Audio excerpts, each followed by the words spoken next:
व्यासपीठावरती उपस्थित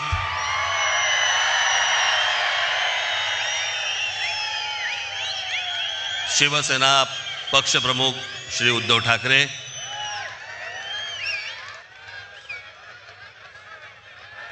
माझे मित्र आणि शिवसेनेचे नेते श्री संजय राऊत, इतर सर्व मान्यवर आणि मागे बसलेले सर्व आपले भावी नाशिकचे सर्व नगरसेवक,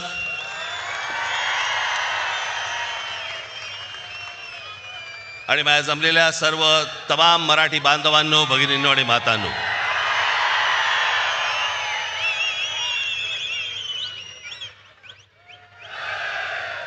मी तुम्हाला सर्वांना योग्य वेळ सांगेन त्यावेळेला घोषणा द्यायच्या. तोपर्यंत आपण शांत राहा. आज अनेक वर्ष रखडलेल्या याची कारण कोणालाही देता येणार नाहीत, सांगता येणार नाहीत, कारण कळलीच नाहीत की इतकी वर्ष या निवडणुका घ्यायला का लागल्या, कशासाठी लागल्या. 4 वर्षापूर्वी मुदत संपून देखील या महानगरपालिकेच्या निवडणुका का होत नव्हत्या. मला असं वाटतं की का होत नव्हत्या हे पहिल्यांदा याचं उत्तर हे आत्ताच्या सरकारने दिलं पाहिजे.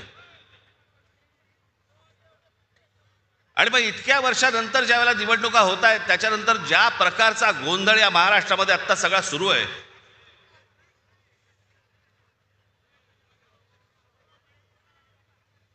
कोण कुठे चाललंय, कोण काय चाललंय, म्हणजे मी मागे एकदा म्हटलं होतं ना, इतका चुकीचा कॅरम फुटलाय ना की कोणाच्या सवट्या कोणाच्या भोगात आहेत तेच कळत नाही.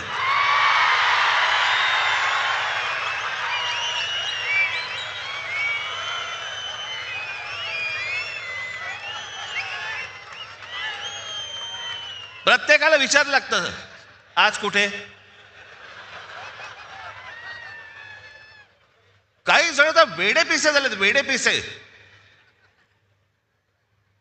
त्या दिवशी मला कळलं, कोणीतरी एकाने छाननीच्या वेळेला, म्हणजे ते फॉर्म भरायची तारीख मुदत निघून गेली होती फॉर्म भरायची, छाननीच्या वेळेला समोरच्याचा एबी फॉर्म घेतला आणि गिळून टाकला. बरं, वेळ नव्हता, दिवसही नव्हते. एखादा दिवस मिळाला असता तर सकाळी बाबा वाट तरी बघता आली असते त्याची की एबी फॉर्म बाहेर येईल, बाहेर येईल, बाहेर येईल, मग नंतर फॉर्म भरू. ती वेळ नाही दिली. कोणत्या थराला गेलेत निवडणुका. या महाराष्ट्रामध्ये 60-60, 70-70 माणसं उमेदवार सत्ताधारी पक्षाचे बिनविरोध निवडून येतात. तिकडच्या मतदारांचा मतदानाचा अधिकार पण त्यांना देणार नाही तुम्ही. काही वेळेला तर दहशतीतून,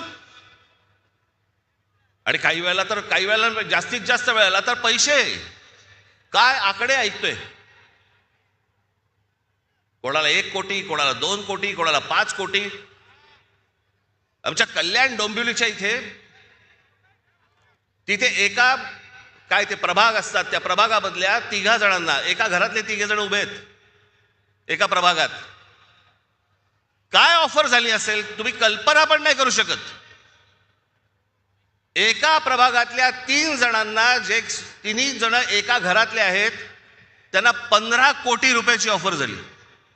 15 कोटी. कोणाला 5 कोटी, कोणाला 10 कोटी, कोणाला 2 कोटी.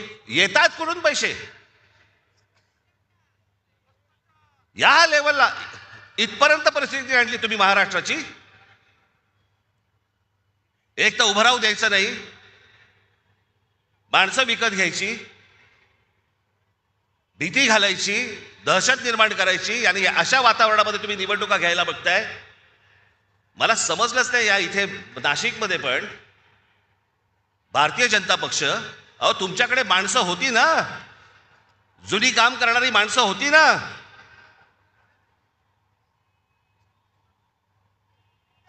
म्हणजे 52 साली जन्माला आलेला एक पक्ष 52 साली जनसंघ नावाने त्यांना 2026ला पोरं भाड्याने घ्यावी लागतात.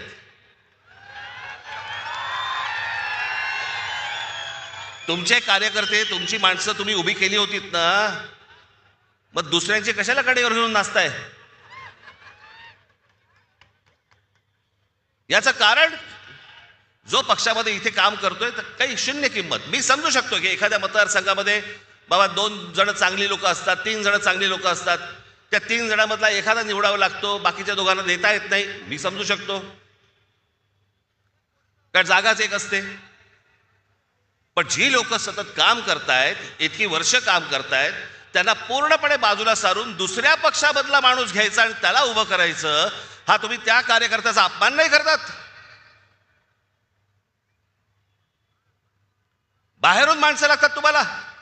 बरं, ती आणतात ते काही आनंदाने येत नाही येत, रात्री पैसे पोचवले जातात.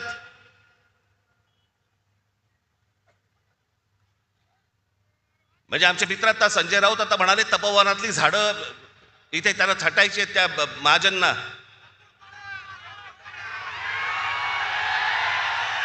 अहो, लाकूड तोड्या बरा होता. त्याला देवीने पहिली विचारली, त्याची कुऱ्हाड गेली तर सोन्याची हवी का? तो म्हणाला नाही. मग चांदीची हवी का? नाही. मग त्याची मूळ कुऱ्हाड दिली, तेव्हा तो बोलला नाही, ही माझी कुऱ्हाड. सोना चांदीच्या कुऱ्हाडीला पण तो भापला नाही. बाईक ते मला कळलं, मला कोणाला बद्दल बोलतोय, मला काय सांगताय? नावं ठेवण्यामध्ये मी पटाय, तुम्ही नाही.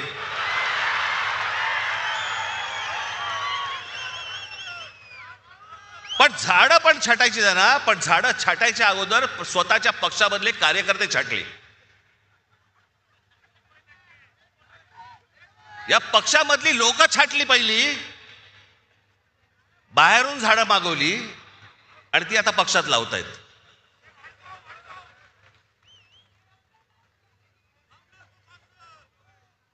ही कोणती परिस्थिती, हे कोणतं राजकारण, हे कोणत्या निवडणुका चालू आहेत महाराष्ट्रामध्ये?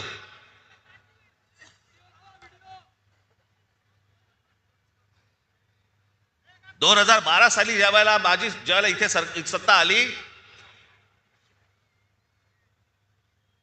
17 साली इथे फडणवीस आले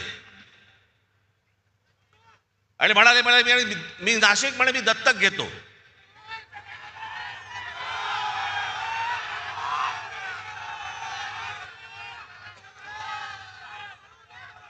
आणि त्या सगळ्या गोष्टींना नाशिककर भुलले आणि आम्ही जी कामं करून ठेवली होती ती सगळे विसरले.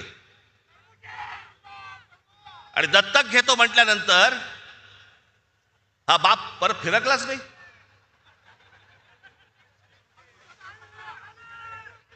काय काय गोष्टी करतो म्हणून सांगितल्या होत्या, कोणत्या कोणत्या गोष्टी करतो म्हणून सांगितल्या होत्या.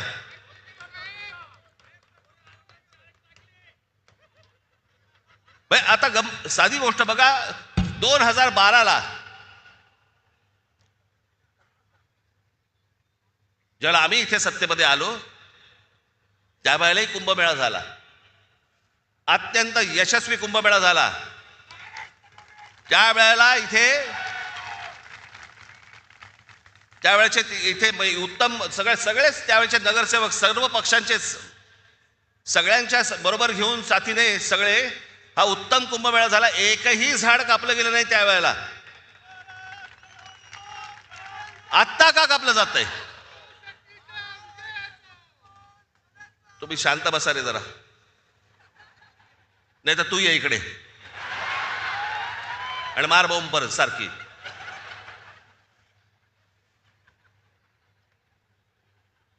एकही झाड कापलं नाही त्यावेळेला. उत्तम सुंदर चांगल्या पद्धतीने सगळे जेवढे साधू संत आले होते त्या सगळ्यांनी सांगितलं की उत्तम कुंभमेळा झाला.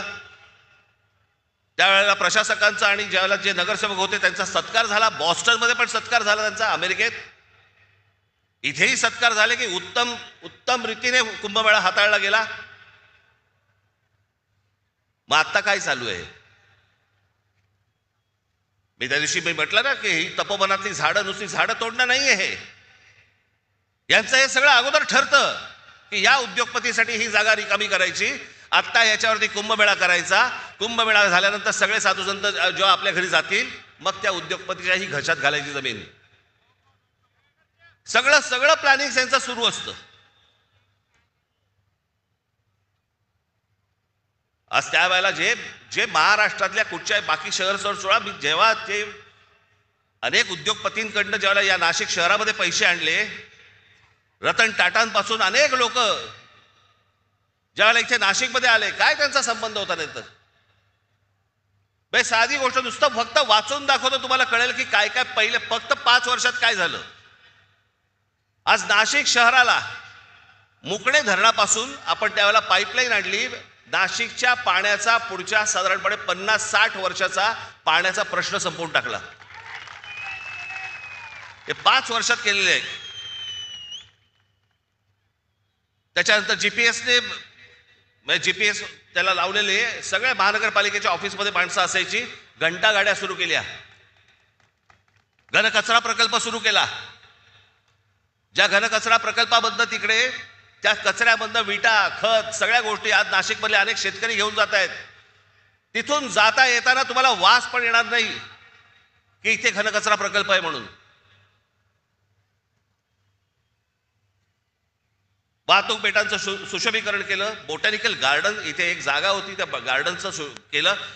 मी रतन टाटांकडे ज्यावेळेला मी गेलो ते प्रकल्प घेऊन, त्यांना आवडलं. त्यांनी मला विचारलं किती खर्च आहे. मी म्हटलं 3-4-5 कोटी रुपये खर्च येईल त्याला. डन बोल, नक्की. त्यांची सगळी माणसं लावली. सरकारकडनं सगळ्या परवानग्या सगळं आलं. कामाला सुरुवात झाली आणि प्रकल्प वाढत वाढत वाढत वाढत गेला. त्यांचीच माणसं करत होती. शेवटी तो प्रकल्प ज्यावेळेला पूर्ण झाला त्यावेळेला रतन टाटांकडनं जवळपास 14 ते 15 कोटी रुपये टाकले गेले होते त्याच्यात. त्या बोटॅनिकल गार्डनची काय अवस्था करून ठेवली आज गेल्या 5 वर्षात. सगळं उद्ध्वस्त करून टाकलं. सगळी ती बेट उद्ध्वस्त केली. सगळ्याच गोष्टी उद्ध्वस्त केल्या. इथे तुमच्या ते चिल्ड्रन एज्युकेशन पार्क, गोदापारचं जॉगिंग ट्रॅक, स्वर्गीय माननीय बाळासाहेब ठाकरेंच्या नावाने ऐतिहासिक ते शस्त्र संग्रहालय केलं होतं, ते उद्ध्वस्त करून टाकलं. त्याच्यानंतर ही ते वॉटर कर्टन्स केली होती या सगळ्या तुमच्या पुलांवरती, ती घालवली, ती सगळी उद्ध्वस्त करून टाकली. नाशिकवरती त्यावेळेला आम्ही ज्याला आलो त्यावेळेला 700 कोटी रुपयांचं कर्ज होतं. ती नाशिक महानगरपालिका 700 कोटी कर्ज मुक्त महानगरपालिका त्यावेळेला आम्ही करून दिली. आणि सगळ्यात महत्वाची गोष्ट, त्या संपूर्ण 5 वर्षाच्या काळात विरोधी पक्षातलेही लोक बसले होते, भाजपवालेही बसले होते, सगळेच बसले होते. त्या संपूर्ण 5 वर्षाच्या काळात विरोधी पक्षाकडनं एकही भ्रष्टाचाराचा आरोप झाला नाही, अशी ती महानगरपालिका होती. ज्या वेळेला हे रस्ते बांधणीचं काम सुरू होतं, उत्तम रस्ते सगळे झाले होते त्यावेळेला नाशिकमध्ये. मला हे पत्रकार सांगतात ना, दर पावसाळ्यामध्ये त्यांचे ते चॅनलमधली लोक विचारायची की मुंबई इकडचे तिकडचे सगळीकडचे इकडचे खड्डे पडतात. मी इकडचे जे कंत्राटदार होते त्या कंत्राटदारांची पहिली एक बैठक बोलवली होती आणि त्या कंत्राटदारांना सांगितलं होतं, म्हटलं हे त्याचं बजेट, तुमच्याकडे कोणी पैसे मागितले तर सांगा मला, आणि ज्या बजेटमध्ये तुम्हाला दिलेलं आहे त्याच्यामध्ये जर उत्तम रस्ता जर केला नाहीस आणि त्याच्यात जर खड्डा पडला, त्या खड्ड्यात उभा करून मारीन. उत्तम रस्ते झाले सगळे नाशिक मधले. हे होऊ शकतं, हे घडू शकतं, सगळ्या गोष्टी घडू शकतात. पण ह्या लोकांना हे करायचं नाही. 5 वर्ष दिली. हे 5 वर्षामध्ये हे देवेंद्र फडणवीस येऊन तुम्हाला काय बोलून गेले, ते काय बोलून गेले ते फक्त झालंय का एवढं फक्त मला सांगा. नाशिक न्यू मेट्रो प्रकल्प, Nashik IT park, Nashik logistic park, Dwarka Nashik उड्डाणपूल, नाशिकचा बाह्य ring road, Nashik Pune semi high speed railway मार्ग, इगतपुरीला आदिवासी क्रीडा प्रबोधिनी, महानगरपालिकेतील कर्मचारी अनुशेष असे अनेक प्रकल्प त्यावेळेला त्यांनी घोषित केले की भरून काढणार वगैरे, काही नाही. आणि हे म्हणे दत्तक घेणार.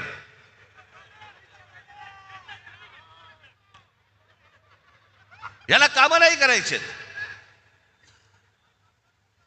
धर्माच्या नावावरती, जातीच्या नावावरती फक्त तुम्हाला भुलवायचं. आज अनेक महिला इथे आलेल्या आहेत. ती ह्याची योजना आणली, काय ती लाडकी बहिणी योजना. लाडक्या बहिणी योजनेबद्दल 1,500 रुपये दिले. महागाई किती वाढली हो. हा, ते 1,500 रुपये तुमचे 15 दिवसात निघून गेले. साधा सिलेंडर 1,000 रुपये आहे. कुठे टिकणार आहे 1,500 रुपये. मला आपल्याला फक्त एवढंच सांगायचंय, पुढच्या ज्या पिढ्या असतील, आज तुमची मुलं असतील, आज अनेक या महाराष्ट्रामधले अनेक उमेदवार आहेत किंवा अनेक लोक आहेत, त्यांची मुलं काय विचार करतील. काय आमच्या भवितव्याकडे आमच्याकडे कोणी बघितलं नाही का. आमचा बाप विकला गेला. आमच्या आईने पैसे घेतले आणि आमच्याकडे पुढे भविष्य जे आहे आमचं, हे काही घडलंच नाही. आमची शहरं चांगली घडलीच नाहीत. शहरात राहण्यासारखं काहीच नाही. आज अनेक मुलं इथे, अनेक मुली, तरुण तरुणी आहेत, महाराष्ट्रामध्ये आहेत, देशामध्ये आहेत. का परदेशी जातात हो. कशासाठी परदेशी जात आहेत. शिक्षण तर इथेही मिळू शकतं, कदाचित नोकरीही इथे मिळू शकते, पण जात आहेत कशासाठी. सभोवतालचं वातावरण सगळं बकाल. रस्त्याला चांगले फुटपाथ नाहीत. ट्रॅफिक वाढलाय, रहदारी सगळीकडे. कशाला काही आटोक्यातच नाहीये काही गोष्टी. अशा लोकांच्या हातामध्ये तुम्ही शहरं देणार आहात. मला खरंच 2017 साली मला इतकं वाईट वाटलं की अरे म्हटलं, एवढ्या सगळी माणसं मी त्यावेळेला आणली. आनंद महिंद्रापासून, रतन टाटांपासून, सगळे अंबानींपासून सगळी लोक इथे मी आणली, जी कधी कुठच्या शहरामध्ये गेली नाही, ती ह्या सगळ्या शहरामध्ये आणली. एवढे सगळे प्रकल्प, एवढ्या सगळ्या गोष्टी उभ्या केल्या आणि उभ्या केल्यानंतर पाहायला काय मला मिळालं. पराभव. आणि ज्या लोकांनी काहीच नाही केलं गेल्या 5 वर्षामध्ये, त्यांच्या भूलथापाला बळी पडलात. आजही हेच चालू आहे त्यांचं. पैसे वाटायचे, बाकीच्या सगळ्या गोष्टी करायच्या, बोगस वोटिंग करायचं, घराघरात जाऊन पैसे वाटायचे. आज पैसे घ्यालो, किती दिवस टिकणार तुमच्याकडे, किती दिवस राहणार आहेत. पण तेवढ्याशा एका किमतीसाठी आपण अख्खं शहर दावडीला बांधतो आहोत. आपल्या चिल्ल्या पिल्ल्यांचं भवितव्य आपण दावडीला बांधतो आहोत. याचाही आपल्याला विसर पडला. कशासाठी निवडणुका लढवायच्या मग. राजकारण हा, निवडणुका हा काय नुसता खेळ बनवून ठेवला का आपण. पैसे घ्यायचे आणि मतदान करायचं आणि मग 5 वर्ष बोंबलत राहायचं की ह्यांनी काही नाही केलं, ह्यांनी असंच केलं, ह्यांनी तसंच केलं, हे खोटं बोलले. परत 5 वर्षांत परत येणार, हे पैसे वाटणार. हाच खेळ खेळायचा असेल तर खेळा बाबा तुम्ही. तुम्हाला उत्तम शहर घडवायचं असेल, उत्तम भवितव्य घडवायचं असेल, आपल्या चिल्ल्या पिल्ल्यांचं देखील त्यांना असं वाटलं पाहिजे की या शहरात राहावं, असं जर वाटत असेल, आज मी तुम्हाला सांगतोय, आज शिवसेना आणि महाराष्ट्र नवनिर्माण सेनेच्या हातामध्ये तुम्ही आज सत्ता देऊन बघा. तुम्हाला नाशिकमध्ये पुन्हा चमत्कार घडवल्याशिवाय मी राहणार नाही. हे सगळे इथे बसलेले सगळे जे आज उमेदवार आहेत, उद्याचे सगळे नगरसेवक असतील, पण सगळेजण तुम्ही जर ताकदीने आज उभे राहिलात आमच्या पाठीशी आणि बाकीच्या पेकाडात लाथ घातलीत, तो समोर बोर्ड दिसतोय मला तिकडे क्रिकेटचा, त्याच्यावर लिहिले टोटल. शिवसेना आणि महाराष्ट्र नवनिर्माण सेना यांचे नगरसेवक किती निवडून येणार, मला तिकडे 100चा आकडा पाहिजे मला त्या बोर्डावरती. कुठेही बेसावत राहू नका, कुठेही गाफील राहू नका, कुठेही विकले जाऊ नका, कुठच्याही जातीपातीच्या धर्माच्या कुठच्याही नावाखाली येऊ नका. हे शहर उत्तम करायचंय, सुदृढ करायचंय, सुंदर करायचंय, चांगलं करायचंय, येणाऱ्या पिढ्यांच्या भवितव्यासाठी चांगलं करायचंय. याच्यासाठी सगळेजण सज्ज व्हा. एवढंच फक्त सांगण्यासाठी आज आपल्यासमोर आलो. आपण सगळेजण इतक्या मोठ्या संख्येने इकडे आलात, आपण त्याबद्दल मी तुमचा सगळ्यांचा मी आभारी आहे. धन्यवाद. जय हिंद, जय महाराष्ट्र.